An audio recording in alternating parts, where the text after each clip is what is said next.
China Camp State Park is not so much a place where time stands still as one from which time has marched on, and not always in a good way.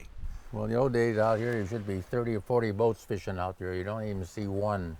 Nowadays, it takes a person from the old days to remember. Around China Camp, that would be Frank Quan. He's a steward and He's an ambassador and a caretaker and a friend. And he's also the soul of the place.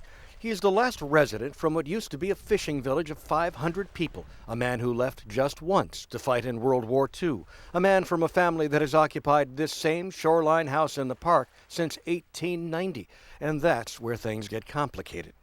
Do you feel like moving? No. But Frank Quan may not have a choice, because when California drafted its list of state parks to close for budget reasons, China Camp was among them. All 1,500 acres, including that house. Frank lives in it, but the state owns it. They're looking at him as a special case. The house, we don't know yet. We've never closed parks before, so we're just learning how to do this. So we don't really know. Frank describes the house as nothing fancy, but lived in, comfortable.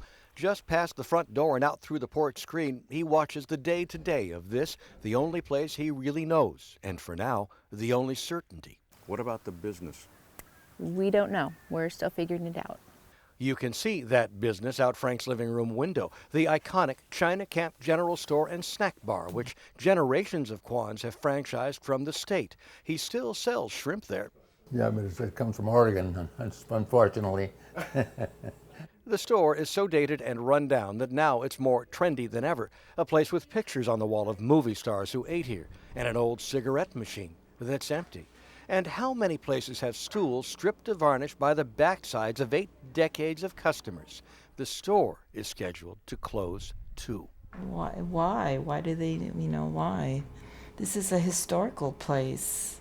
Well, the store and park represent a savings of $340,000 a year from the state budget. We're talking peanuts as far as money is concerned. His business, his home, his park, visited by 100,000 paying customers a year, all in limbo. Maybe something will happen between now and then. And if it doesn't? If it doesn't, that's a good question. From China Camp State Park in Marin County, Wayne Freedman, ABC 7 News.